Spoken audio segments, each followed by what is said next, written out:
Saudara-saudari umat beriman yang dikasihi Tuhan, banyak orang Katolik mengisi hari-harinya, mulai dari hari raya kenaikan Yesus ke surga hingga Pentakosta, dengan berdoa novena menghormati Allah Roh Kudus.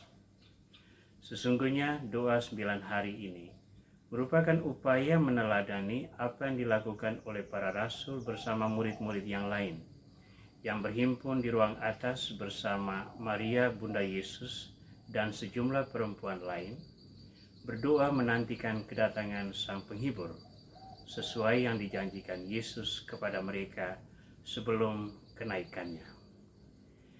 Di dalam kisah para rasul kita menemukan gambaran ini, bahwa mereka tenggelam dalam doa untuk menantikan kedatangan Sang Penolong, Sang Inspirator yang akan menyertai mereka dalam menjalankan kewajiban iman mewartakan Injil kepada bangsa-bangsa. Tentu kita bisa membayangkan suasana batin mereka, penuh kesedihan, kecemasan, ketakutan, tetapi juga sukacita bahwa mereka memperoleh tugas pewartaan Injil tersebut. Bagi kita sekalian, pesan dari peristiwa ini adalah, jika kita hendak memulai sesuatu yang baru, atau menjalankan sebuah karya besar, atau mewujudkan tanggung jawab yang diperintahkan Tuhan, mari kita mengawalinya dengan doa, baik secara pribadi maupun secara bersama-sama. Karena di dalam doa, kita bertekad untuk menyatukan dua hal, yakni kreativitas dan talenta manusiawi yang dipadu dengan penyerahan diri kepada penyelenggaraan ilahi, sehingga karya kita adalah karya bersama dengan Tuhan. Mengapa mereka bertekad untuk mewujudkan karya tersebut? Tidak lebih daripada kenangan akan janji Kristus sendiri yang memberi inspirasi bahwa mereka harus menjalankan perintah ini. Mari kita mendengarkan apa janji Kristus tersebut.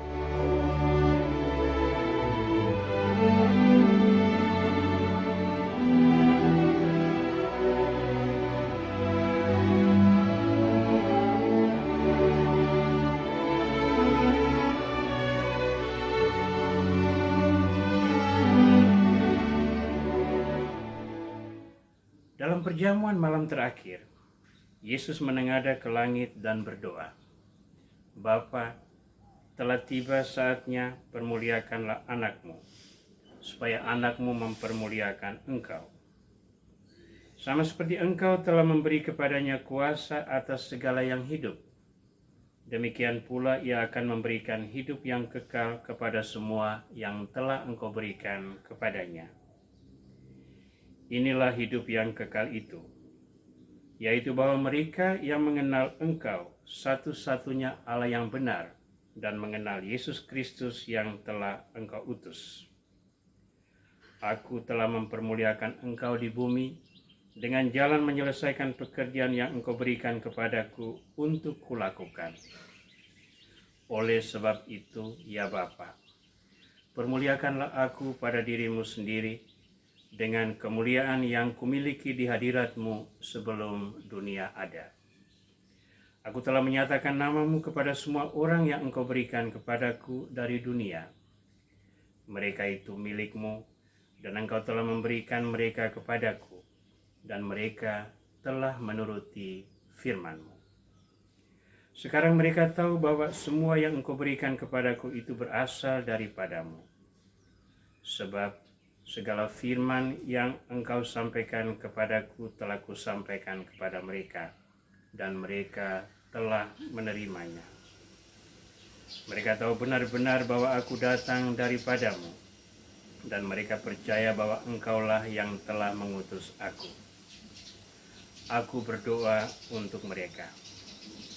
Bukan untuk dunia aku berdoa, tetapi untuk mereka yang telah engkau berikan kepadaku. Sebab mereka adalah milik-Mu, dan segala milik-Mu adalah milik-Ku, dan milik-Ku adalah milik-Mu, dan aku telah dipermuliakan di dalam mereka.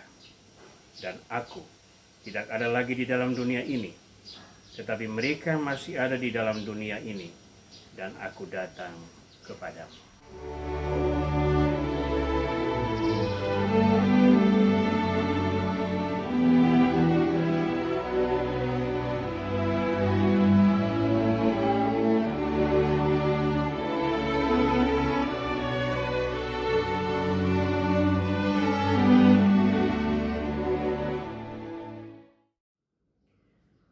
Saudara, Yesus berdoa kepada Bapanya meminta agar ia dipermuliakan.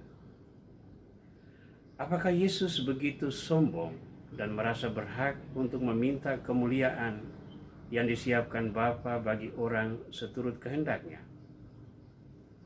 Tidak.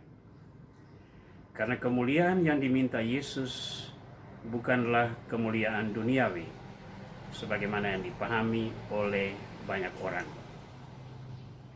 Kemuliaan yang diminta Yesus adalah kemuliaan menuju mahkota surgawi yang hanya diperoleh melalui kebangkitan. Dan untuk mencapai kebangkitan, orang harus melewati jalan salib. Dalam firman yang kita dengarkan hari ini, Kristus menggambarkan kepada kita semua betapa penting memahami kemuliaan yang disiapkan oleh Bapa bagi orang-orang yang percaya kepadanya. Ya Bapa, permuliakanlah aku. Dan kita tentu masih ingat apa kata Yesus kepada Nikodemus, makna kemuliaanmu itu. Sebagaimana Musa telah mengangkat ular di padang gurun, demikian juga Anak Manusia akan diangkat dari atas bumi, dan ia akan menarik semua bangsa untuk datang kepadanya. Maka kemuliaan yang dimaksudkan Yesus adalah kemuliaan salib.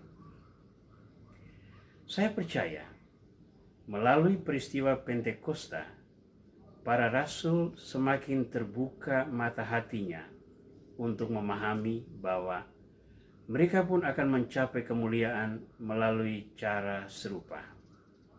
Bukankah Yesus sendiri pernah berkata, jika mereka sekarang menganiaya aku, mereka pun akan menganiaya kamu. Maka para rasul pun harus bersiap-siap untuk mencapai kemuliaan serupa, yakni kemuliaan salib. Namun mereka manusia lemah. Mereka membutuhkan kekuatan dari Roh Kudus. Maka Kristus menyiapkan mereka dalam periode penantian 9 hari ini sebelum sampai ke masa puncak, yakni Roh Tuhan dicurahkan ke atas mereka sehingga mereka tanpa ragu lagi bersaksi tentang keselamatan, tentang kemuliaan melalui salib dan kebangkitan itu. Saudara, saya percaya kita semua pun ingin turut serta bersaksi tentang kemuliaan yang diwartakan Kristus. Tambahan pula, kita pun ingin menggapai kemuliaan tersebut. Namun sadarkah kita bahwa kemuliaan itu hanya bisa diperoleh secara sempurna melalui salib dan kebangkitan? Semua kita pasti menyukai mahkota kebangkitan, tapi pasti tidak menyukai jalan salib. Namun itulah satu-satunya jalan yang ditetapkan Kristus bagi kita untuk meraih mahkota keselamatan. Bukankah murid-murid yang layak adalah mereka yang setia memikul salibnya dan mengikuti jejak langkahnya? Dan inilah jejak langkah Kristus itu. Memikul salib ke puncak Golgota, wafat dan dimakamkan sebelum meraih mahkota kebangkitan. Para murid diteguhkan oleh Roh Kudus. Kita berharap kita pun diteguhkan oleh Roh Kudus ketika saatnya kita bersaksi tentang keselamatan. Maka marilah kita mengisi hari-hari kita menuju Pentakosta dengan doa yang mendalam, yang memohon kehadiran Roh Kudus agar Roh itu memberi kita inspirasi dan peneguhan, sehingga ketika saatnya tiba, kita bersaksi tentang kemuliaan itu. Bukan hanya melalui kata, tetapi bisa juga melalui perbuatan, bahkan kemartiran yang merupakan benih kudus yang menyuburkan gereja hingga hari ini.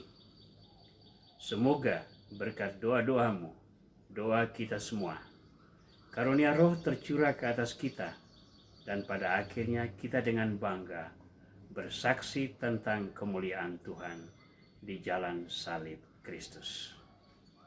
Tuhan memberkatimu semua. Amin.